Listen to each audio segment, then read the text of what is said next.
Welcome, everybody, to Bleav in Chargers. We got the bye week edition. It's been a little bit since Chargers football now as they get ready to square off against the Atlanta Falcons. I'm joined by Lorenzo Neal. It's been a crazy season so far, some ups, a little bit more downs.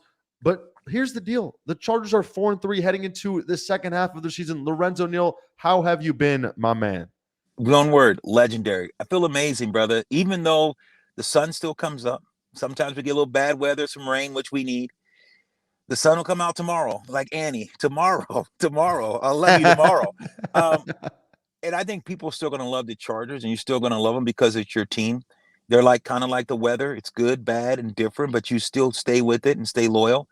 I think the NFL itself has been turned upside down. You look at the parity that's in the National Football League, Barna. Amazing parody. It's been amazing. And you think about the teams. If you think about, if I gave you the four tough best teams, you'd probably say Philly. You look at friggin' a team like Buffalo. You look at Kansas City. You'll probably throw, the Minnesota Vikings in there, and maybe the Cowboys. And after you go there, who do you have? Is it Seattle? Is it the Niners? Is it the Chargers? Who is after you get through that tier of teams, those top four that I just talked about? The NFL is so much parity, and there's no clear, decisive picture. What's the dominant teams? It's awesome. I think it's awesome that no one really knows who is going to be the Super Bowl champion, right? On paper right now, it looks like it's Buffalo, but you know how the National Football League works. It can be truly anybody. We got to talk about the Chargers, everybody. It has been, let's be frank, it's been a very frustrating year for these Chargers. Listen, they are at 4-3, but they've been playing like a bottom 5, potentially bottom 10 team in the National Football League. However, this team and this business is results-based oriented. And at the end of the day, the Chargers are above 500. They still have everything right in front of them.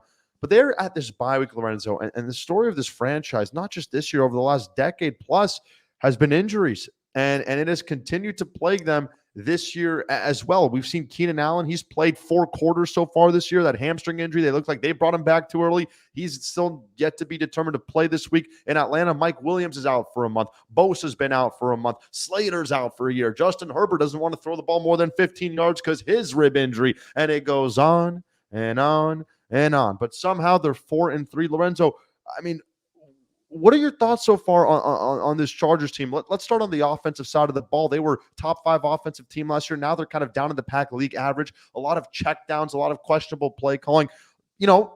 We can talk about Justin Herbert first, and his criticism's warranted. But what are your thoughts on just the general state of the offense and why it's been a frustrating watch? Because there's no consistency, and there's no rhythm, and there's no flow.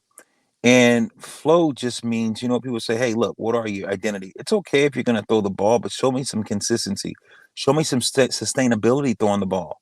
If you're going to be a team that's going to throw the ball the majority of the time, let me see you get in a rhythm. Let's see you move the chains on a consistent basis. If you're freaking the Tennessee Titans, you're going to run behind Derrick Henry, and this is what you're going to do. You're going to run it, but you're going to play complementary football. You're going to run the ball. You're going to get 4 yards in a cloud of dust. You're going to keep moving the chains, but you know your identity. Good, bad, or indifferent, at least you know your identity. With the Sure. Chargers, they don't have an identity. You throw the ball, yeah, you're throwing it all over the field, but it's not your identity, because when you have identity, you're successful in your identity. You see what I'm saying? So when you're a team that have some identity, and you say, look, we're not trying, they're trying to get an identity, but they're not good throwing the ball, they're not good running the ball, they're not consistent. So when you think about who they are right now, that's the frustration with the Chargers. You said, what's going on? The offense hasn't shown you that it can sustain and it can be consistent. And I don't think there's some superstars without Keenan. I don't think offense has superstars on it right now.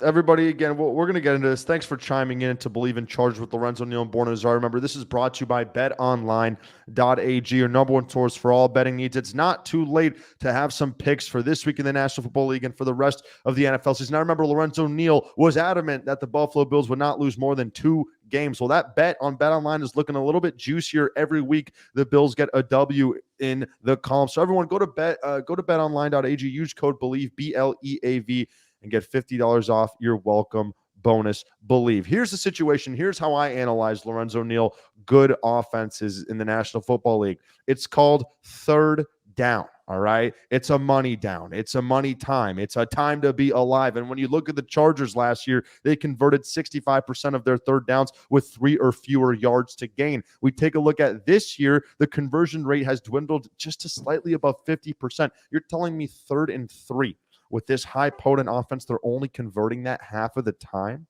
right? That's not good. And this offense has no, as you said, consistency, right? And where do we point the finger? That's going to be the biggest question. The easy scapegoat here is Joe Lombardi. But I think, and I know that I think it's time, Lorenzo, to start criticizing Justin Herbert a little bit too. And I think a part of it is because of Joe Lombardi. I think a part of it is not allowing Herbert to get into a rhythm.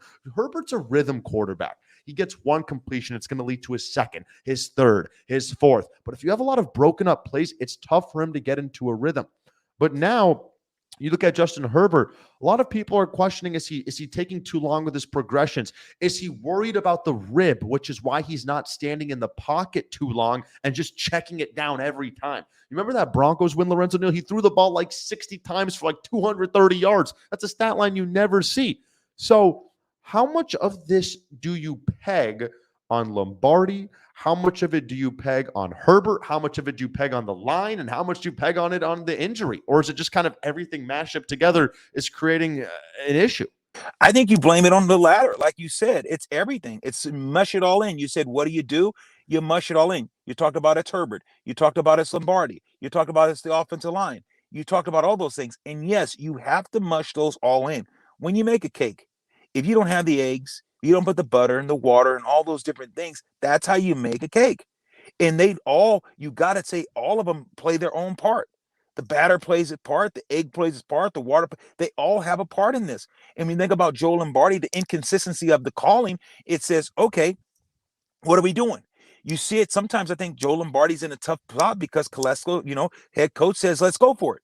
So I think when you look at the head coach, even in this offense, and because he's not happy necessarily with his defense, they got lucky and beat Cleveland. He didn't believe in the defense, so he decided to keep the ball in his hand. And then at times you're like, man, though this time he punts, though that time he kicked, this time he goes for it. Where's the consistency? See, I think you even starting to waver at the top position because of the fact you don't trust your defense, because of the fact you have a lot of injuries. So now the offense has become inconsistent. The offense sometimes says, okay, we're going for it. But then you go and then you're in another situation and you don't go for it. So it's like, how do we feel today? How do I feel today? Which way am I going today with the weather? So I think the inconsistency of the whole process is flawed. And yes, Herbert has to take some of the blame. At times you seem sporadic in the pocket. He seems uncomfortable in the pocket. He seems like he doesn't know where he wants to go with the ball. He's got happy feet sometimes in the pocket. At times when there's no pocket, he sees ghosts. And at times when he has to run, he needs to get out of there. I get it. But there's times he's in the pocket and he just gets rid of the ball instead of going through his progressions. Because he's afraid that the offensive line's not there. But Low, how can you blame the kid? I mean, the pass protection has been so much worse, right? He's been pressured on 36% of his dropbacks this season. That's top 5 in the National Football League. And the trend is even worse on third down, right? Think about this. Last year in 2021, Justin Herbert was pressured on 31% of his third down dropbacks. In 2022, pressured on 45% of his dropbacks on third down. Think about that. Every third down, every other third down play, he's got a million dudes in his face, right? So it's tough to analyze where that blame is. Number one. Number two, why are all those guys in his face, Lorenzo Neal? It's because the Chargers can't run the ball. They can't run the ball. And this was your point. You mentioned this at the beginning of the year. You said, Borna, the key to all these great teams in the NFL, can they establish the run? You look at Kansas City with Isaiah Pacheco, Clyde Edwards-Helaire, run, sets up Mahomes play action to Kelsey. Good night, Charlie Brown. You take a look at Josh Allen and the Buffalo Bills, Singletary. And then they just traded for Naheem Hines. Run, Stephon Diggs. How do you do? But it's all set up because of the run. Versus the Chargers, you can't effectively have Justin Herbert getting in a role when Austin Eckler's gaining 1 yard on first down, Michelle's gaining 1 yard on second down, and you're in a third and long situation. Notice Kansas City and Buffalo. It's always 2nd and 3. It's always 2nd and 4. With the Chargers, it's second and 9. Then you have a holding penalty. Then it's 3rd and 18, and then it's good night in the wrong way. So those are two reasons where I think why it's led to Justin Herbert's regression. But criticizing him, I guess, but the rib injury as well, Lorenzo, you can totally see that his game is completely different after that week 2 massacre in Kansas City with his ribs. Listen, he's been dealing with this injury to some degree for the remainder of the season. And I think mentally it takes a toll on Justin Herbert, right? Because how many more shots can Herbert avoid? I mean, can he absorb, with this injury, right? And Yeah. by the time he returns against Atlanta, it's going to be 2 months. But this is something that lingers throughout the whole season, right? So then what do? You have a veteran quarterback that you believe in, a guy that's got 14, 15 years in the league. He understands what's to go with the ball, where to go with the ball. He's good at getting out of trouble. You should have not saying now, but then maybe you should have played him earlier because You now should Justin have. Herbert, you should have went with him. And we talked about that because you go with a veteran guy who can hold it down, who's going to get the ball out of his hand, who can move, create in the pocket, who can roll out, still do a lot of things for you. You should have went with him and let Justin Herbert get healthy. But now you decided to go this, and you're still in it. So how do you press the reset? I think we can go and we can continue to talk about all the things that they're not doing and things that you say, wow, we're reason for concern. But bottom line, Borna, like you said, they're 4-3. And take a look at this, guys. Where did the team spend so much money in the offseason? It's on the other side of the ball, which has been a big problem. The Chargers spent heavily on their defense this past offseason. I mean, heavily. Headlined by J.C. Jackson. They sent away draft capital to get Khalil Mack. They signed guys like Kyle Van Noy. They beefed up the interior defensive line with Sebastian Joseph Day, Austin Johnson. And all of that has led to the Chargers being the 17th best defense in the National Football League. And they have a defensive head coach who got all of his guys he's wanted in his scheme. And listen, the biggest issue with this unit is they are continuing to allow the explosive plays, all right, both against the run and the pass. The Chargers have given up the 6th most explosive plays out of any defense in football with 55, 37 passes, 18 rushes. Listen, the Chargers made it a goal to improve their run defense. And those guys have played well in Joseph Day and Austin Johnson. But the Chargers' run defense is still 25th in the National Football League versus 30th last year. They're not good. They're not good. And is that a Staley thing? Is that just at this point, is it Staley's scheme? This is not a capacity issue. They're just not good. And you're going with the 4-down lineman. You're going with 4 down. So you're supposed to be built to stop the run. When you go, anytime you say, I'm going to go 4 down, you got to be able to stop the run in the trenches. They haven't been able to do that. And you look at Khalil Mack, poor Khalil Mack, we're not having Bosa. It really hurt him because now they're turning to him, they're sliding to him. And you got to realize he's going to wear down. He's not a young chicken. You're asking too much of him. Because if you look at the way he started off on fire. The guy now it's like, okay, let's double him. Let's get a running back on him. Let's chip him. But Khalil Mack's played well to me in my assessment. He's had some pretty good games. But now you look at a 4 down. When you're playing 4 down, it means you still got 3 backers. What does that look like? You're supposed to have a guy that playing that one technique that's going to be between the center and the guard. And he's between the center and the guard. That person supposed to hold the point. Boom. He holds the center and he grabs the guard. So you're able to hold them so those guys can't scoop block. Scoop block means that the center and the guard scoops up to the middle linebacker. See, that center supposed to be at the point of attack, that nose guard. He does not supposed to necessarily make tackles. He's there to keep the linebacker clean. So whatever side he's on, that shade, he's supposed to be a space eater to take up 2 guys. The great Jamal, who got retired, his jersey went in the Wing of Honor 2 weeks ago. That game, Jamal Williams. That's what he did. He was a space eater. He can sit there in the middle and take on 2 guys. And now Stephen Cooper, the linebackers, could run downhill and make plays. A la when you see a guy with the San Francisco 49ers, one of Fred Warner, that's what makes him go. Because he's athletic and he can run and he can do things. But when you let a guard scoop up to him and now you put a 300-pound guard on a 240-pound linebacker, that's a mismatch.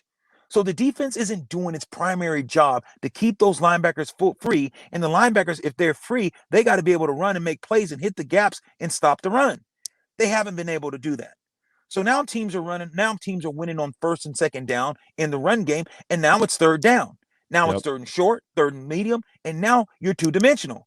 You can run or pass. And now you have Khalil Mack and those guys, your pass rushers, they've been there. And now they can't be fresh on 3rd and down because it's 3rd and 2 or 3. Now the ball can come out of the quarterback's hands quick, and you don't have a chance. So the defense has to get way better. The defense has been a sieve. They got to get way better. And do you know what's even more concerning? The rare time that the Chargers do get their opposition into 3rd and long, they've been bad, right? They're among the worst teams in the league this season on third downs with 8 or more yards to gain. 37% conversion rate for their opposition on 3rd and 8 and more. Y'all, that ain't good. Only the Buccaneers have been worse, all right? Also, the Chargers have been called for pass interferences on 3rd and 13, 3rd and 14, 3rd and 15. Those are not included in the aforementioned conversion rates. And listen to this. When the Chargers have busted coverage on these 3rd and longs, they have been absolutely gashed. So Lowe talked about being bad in the run defense and how that leads to 3rd and shorts. The rare times when they have 3rd and longs, they're not good either. It is impossible for your team to be good defensively. And it's tough to be a good football team when you can't stop the run, and on the other side, when you can't run the ball. And all of that leads us to the question is, how in the heck is this team 4-3? Lorenzo, how is this team 4-3? This team, and I talked to a lot of people, their expected wins right now analytically, they should have 2 wins this year so far. And they are somehow 4-3, which is why it's still all in front of them. But how do you have optimism right now seeing this schematic flaws, seeing the injury issues where this can get fixed? Yeah, I think when you look at it and you say, okay, we're 4-3, you press the reset. Reset means quit looking over your shoulder and do your job. Reset is let's go back to fundamentals. What made us who we are? We have a good quarterback. We can throw the ball. We can do some things. And Eckler was a pretty good running back. So how do I put him on one-on-one situations to create mismatches in the passing game? We got to think about how do we get rid of the ball? How do we put Eckler in a position that he can see more touches if it ain't in the running game? You create the one-on-one matchups because he's too fast for linebackers, and you say, okay, let's go do this. Let's slide protection. Let's make him be free on that particular side so I can go one-on-one and see if he can beat. And if they bracket in him, then you say, let's try to find the middle of the field and find this. And then let's say, let's start up the play action. You go back this week and last week, and this is about setting up this team to say, what do we do to go back to the basic fundamentals? Lombardi needs to say, how do we get back on track? Let's start with play action. By running the fake in the play action and handing the ball or even reading the ball, now the linebackers, they have to stop their feet and they have to adjust to the run. With that being said, the tight end has to act like he's blocking down and now slip because the linebackers stopped their feet for that particular time for that 1,000th of a second, and he's already got to be right in the middle of the face. So now it goes from easy read, play action, boom, hit the middle of the field. Once the safety comes down and say, I'm going to rob that, now I got to make sure that I have a receiver that can beat him with the out, or I got to slant behind that. So now I got him hitting the middle of the field, Seaman. Safety's coming down to rob that. You got to have a slant behind that, and then you got to have some type of out route. So it's about route combinations and understanding what they're going to get. You're going to get man. You're going to get zone. You're going to get some type of different zones. And how do you beat those? And that's what you got to go to. You as a quarterback guru, a coach, you got to start saying, let's go through progressions. Let's show what they're going to give you on first down. Most time it's cover 2. What are teams going to give you on third down? They're going to play, if it's 3rd and long, they're going to play cover 4, cover 8. That's four across. Cover 8 is 4 across in the middle and 4 across deep. When it's 3rd and long, they're going to play cover 8. So where is the holes? Where is the cover 4 beaters? What is the cover 2 beaters? That's what this team needs to do. It's about hitting the reset. The reset means that we go through walkthroughs and we say, here's the coverages. Okay, receivers, here, a hot means that here it is. They're bringing a corner blitz because they want to get the ball out of your hand. This side, they're going to jump. So are we going to cut? Are you going to have the offensive line? Are they going to cut the receivers down where balls can't get batted down? Are you running a slant? Are you running a 2-man combination where it's called scissors? That means they're going to cut. One guy's running a slant. The guy the guy on the outside's running a slant. The guy on the inside is running a quick out. So now they have to rub each other. So the defenders have to switch it off and make them run through one another. If they're playing zone, then okay, they're playing zone. You motion your receiver that's in the far that's out wide. You motion him in, and if they motion with him, that means you got man coverage. Now you can return and run that razor combination where you do that flat and slant.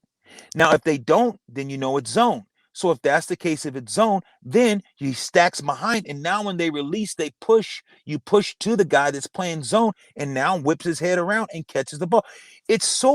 Football is complicated, but it's so easy once you know what you're doing. So it's about reset. And it's about going back to the basic fundamentals and finding what you do well, but you got to do it by design. And it's tough because Brandon Staley does know what he's doing, guys. Let's remember he has a sound scheme. He proved that with the Rams. Vic Fangio has proven that this scheme has worked for decades at stops all around the NFL. But at the end of the day, right? It's one thing to have an understanding of the scheme. It's one thing to have that scheme on a whiteboard instructing it to your players.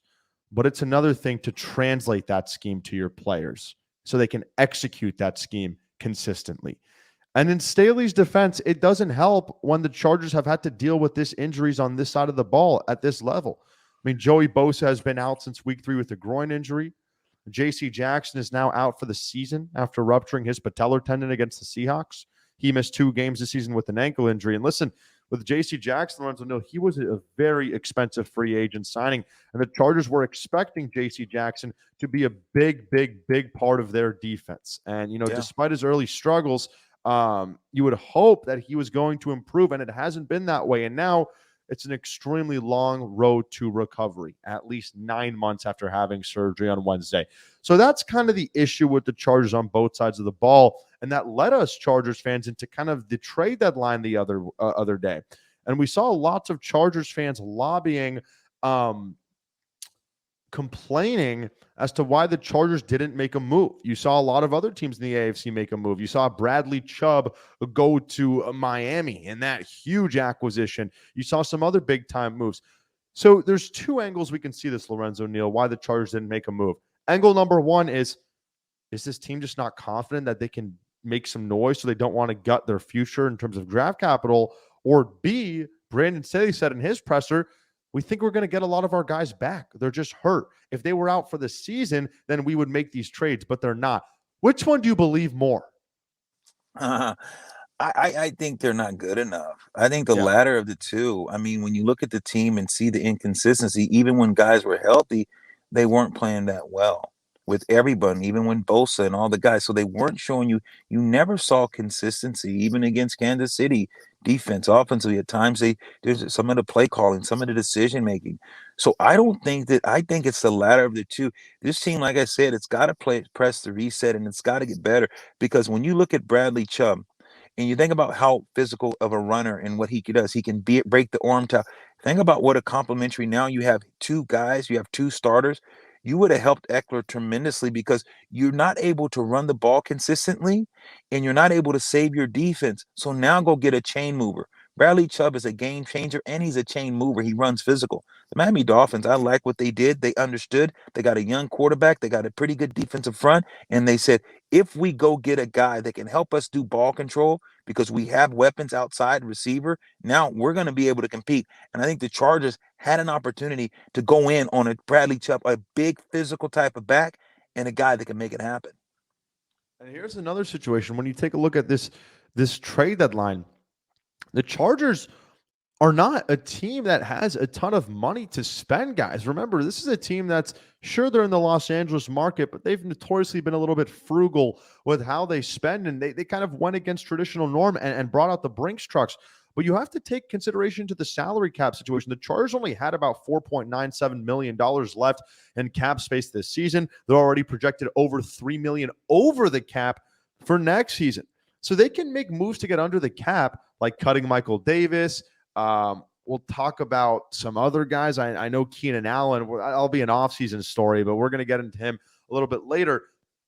But Tom Telesco has notoriously not liked to trade draft capital, especially midseason. It's just kind of the DNA of who he is. He made calls around the league, but he didn't find it necessary, likely, that a player was going to move the needle here. Listen, you saw some of these trades, Lorenzo. The Bears gave up a 2nd-round pick to Pittsburgh for Chase Claypool. I mean, listen, Chase Claypool's a good receiver, but that is an extremely steep price for a player with moderate production, right? Like, yeah, I know it's the truth. Like, I know Claypool's on his rookie deal and he's in line for an extension, but the Bears, for example, they had to do that. I mean, Justin Fields is getting just crushed out there, and he's, with all due respect, Darnell Mooney is his number 1 receiver. So that's a whole nother discussion. But I don't. Fields is playing well, though. I agree. But Fields, if you look at what he's been able to do with the pocket, he's moving the pocket. The coaching staff, I can say, they're utilizing his athletic ability and moving Agreed. the pocket. They got him doing play action, and look at him hitting the windows open wide open. That's what the Chargers, I mean, but you got to be able to run the ball. If you see Chicago, at least they're able to run the ball with Khalil some Herbert consistency. is a bad Yes. man. Yes. And my this is low. This is actually an argument with my friends and I every day. I was the crazy psycho who said that Fields is the best in the class, and maybe I'm still wrong. But No. I something about him, man. I saw him against that Clemson game when he was at Ohio State, and I truly Bleav that he's in the worst situation. He has the nothing to it work factor. with. But he's, Yeah. you know what, you went out on a limb, and I didn't see it. But bro, I'm telling you, your pick might come to fruition, because when I watch the kid and watch his effort and the want to, he's trying. I mean, watching him against New England, he wants to win. The guy goes all out. The guy has really, really got this. He's carrying this team, and they're fighting. They're not a good team. They're still a ways away, but they're fighting. So it's interesting just to watch him. And that's what I'm shocked about. When you look at a guy that the Chargers have in a quarterback, when he took the league by storm, walked in, and now expectations are so high for him, he's underperforming. Oh, And yeah. the injuries got him too, but it's just like you had a guy that everyone talked about, Herbert, and what he can do and all these things. And he's went out here, bro. And yes, Keenan's been hurt. And yes, that's your go-to guy. And it's going to be interesting, like you said, the offseason, because you can't make the team, the club, in the tub. Yeah, you have too many great players, and too many players that can make plays on the Chargers that aren't available. Everything about being, you got to be available. They don't have guys that are available that Herbert needs for his success. It just goes to show you, a superstar can't win you Super Bowls. A superstar can win you a game, a Super Bowl game, if he just plays out of his mind, a game. But superstars can't win you a season. And it's about having a team wins you the season. Tom Brady, one of the greatest quarterbacks of all time, his defense is playing horrible. Receivers aren't running routes. They're not getting in and not doing stuff. So you can have a superstar. They don't win you a season. They can win you a game, a big game, because everyone else play. But it's about team. And this team, the Chargers team, is not good enough right now for a superstar. And the superstar right now is struggling as well. So you got to have superstar can't win you a season. And guys, there are other options for the Chargers, but listen, the Chargers need help at wide receiver. Okay, I don't want to say that the Chargers have quote bad wide receivers, because they don't. Keenan Allen is an All-Pro. It just sucks that he hasn't played this year.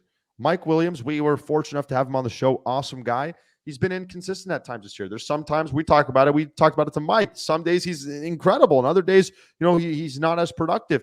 But like, I see people like joking around on Twitter, like with Jamar Chase and Joe Burrow. Like, Joe Burrow throws a 5-yard slant to Jamar Chase and he's housing it for 60 yards, and people are saying that's a Joe Burrow bomb. It's like, imagine if Herbert had a Chase or a Justin Jefferson or one of those guys. It would be absolutely electric.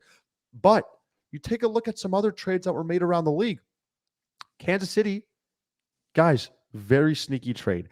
They gave up a 3rd-round pick for Kadarius Toney from the Giants. This guy's 1 year removed from being a Giants 1st-round pick, top 15 pick in the draft, who's been injury plagued. But this guy's so explosive. You're telling me Kansas City doesn't have a good chance of fixing this guy very quick? I mean, that's another great trade. I thought of a value proposition for the Chargers. Arizona only gave up a 5th-round pick to get Robbie Anderson from the Carolina Panthers. He has decent value. His speed would have helped the Chargers' injured receiving group over the top. Jalen Guyton's out for the season. The only issue is Robbie Anderson's owed $12 million in 2023. It looks like the team was scared a little bit from him financially, but there were options, guys, to help this team. Elijah Moore from the Jets requested a trade, but the Jets didn't deal him. What about Brandon Cooks? There were guys out there that the Chargers could have gotten to help Justin Herbert.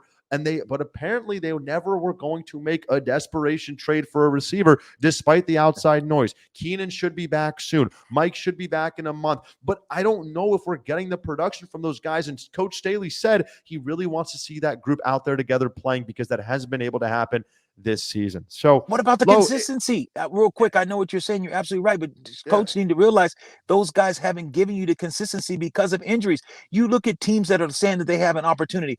The Chargers and the Niners were in a typical situation, similar situations. What did the Niners do? They went on, got Christian McCaffrey, and look what it's paid dividends. The Chargers aren't that far away. You have a Super Bowl talent team that you got to get that has a chance to compete. You're 4-3. You make desperate moves to show your fans and show that, hey, look, we're not counting ourselves out. Yes, I believe in the men, but I need to go get some more guys that's going to insure me, to have those insurance pieces that's going to help me get over the top. here is one trade. Okay. Here's one trade that the Chargers should have absolutely made that I am mad about. Absolutely made. You ready for it? I'm here. It's Robert Quinn. The Eagles traded for Robert Quinn, and all Howie Roseman gave up was a 4th-round pick. And this is a pass rusher in which the Chargers are missing Bosa right now until probably the end of the season. He's had a slow start this year, but he was one of the best pass rushers in the NFL last year. He's been one of the best pass rushers for the last half decade, and his cap hit was less than $700,000 for the season. This is GM Borner right here. It was right in front of you. Robert Quinn was the guy that this team needed to trade for. He's a free agent after the season. There's no future money to consider. He was a rental. He fits right into your scheme. You needed somebody opposite of Mac to increase his production again. The draft pick value aligned. That's the one where I'm like, Lo, why didn't they do it? You know? Wow. So, Things that make I you don't say, know. That's my That's future great. GM cap right there. I love it. I love it, man. Great show, brother. Oh my God. Yeah, so it's gonna be a wild run to the end of the 2022-2023 campaign, guys. Buckle up though; it's holiday season, Thanksgiving. Get with your family soon. Lo, you ready for some turkey, some mashed potatoes, baby? some Absolutely. pumpkin pie, baby? Come on. You're the best. You got me fired up. You got me over here, mouth starting to water. Don't forget your boy when you start that Thanksgiving.